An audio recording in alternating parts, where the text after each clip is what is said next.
दो चुड़ैलों की कहानी। दिवाली के दिन चल रहे थे।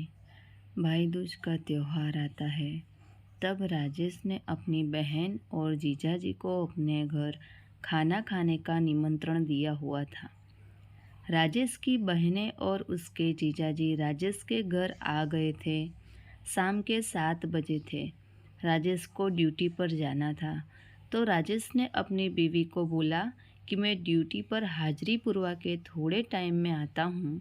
तुम मेहमानों को संभालो और उनको खाना दे देना। तब तक मैं हाजिरी पुरा के आता हूँ।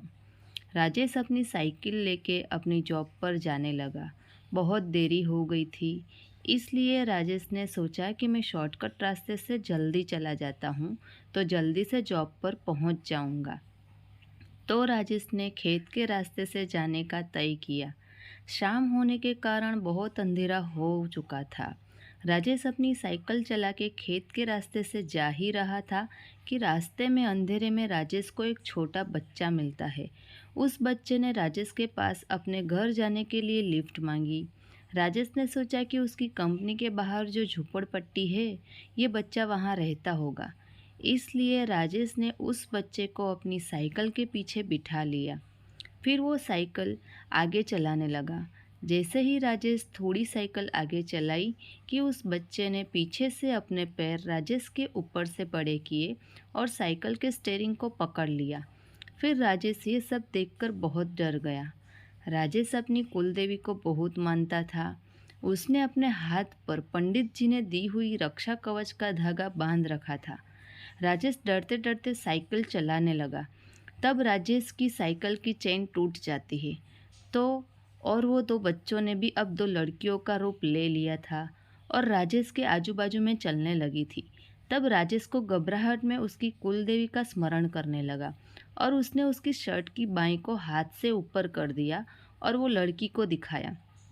राजेश समझ गया था कि यह एक चुड़ैल है। धागा देखकर वो चुड़ैल राजेश से थोड़ी दूर चलने लगी।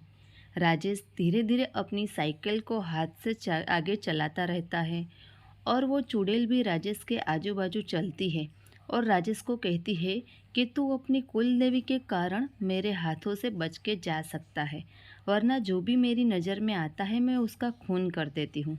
राजेश ये सब बातें सुनता है और आगे आगे रास्ते में चलता जाता है। फिर चुड़ैल राजेश को अपने बारे में बताती है। वो कहती है कि वो दो बहनें थीं, एक का नाम राजन था और दूसरी का नाम तेजल था। उन दोनों बहनों की बीमारी की वजह से मर गई थी और उन दोनों बहनों को इस खेत में रखा गया था। तब से वो दोनों बहनें यहाँ चुड़ैल बन के इमली के पेड़ के नीचे रहती है। ये बातें होती ही कि राजेश चलते चलते कि सामने कंपनी दिखाई देती है और रास्ता भी ख़त्म होता है।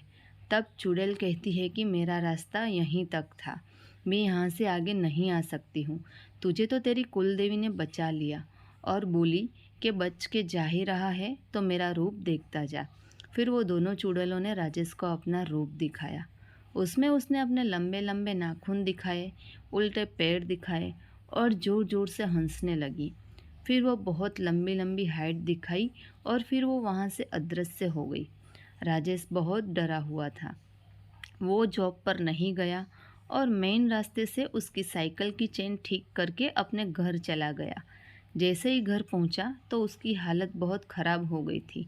वो इतना डरा हुआ था कि उसको तेज बुखार चढ़ गया था और थर थर काँप रहा था। तब उसकी बीवी भी डर गई और बाजू में रहती उसकी बुआ को बुला के लाई। राजेश की बुआ बहुत उम्र वाली थी, तो उन्होंने राजेश को देखा तो थोड़ा बहुत वो समझ गई थी कि राजेश के साथ क्या हुआ है। राजेश कुछ बोल भी नहीं पा रहा था। फिर उसकी बुआ ने कुलदेवी को दिया किया और राजेश के सिर पर हाथ घुमाया। फिर राजेश को थोड़ी बहुत राहत हुई और वो रात को सो गया। फिर राजेश ने सुबह उठकर सबको उसके साथ क्या हुआ था वो बताया। फिर 2 दिनों के बाद राजेश ठीक हो गया और उसने नियम लिया कि जितनी भी देर क्यों ना हो जाए, लेकिन उस खेत वाले रास्ते से अपनी जॉब पर नहीं जाएगा। फिर राजेश ठीक हो गया। अगर दोस्तों आपको हमारी ये चुड़ैलों वाली कहानी अच्छी लगी हो तो ये कहानी को लाइक करें, कमेंट करें, शेयर करें और सब्सक्राइब करना ना भूलें। Thank you.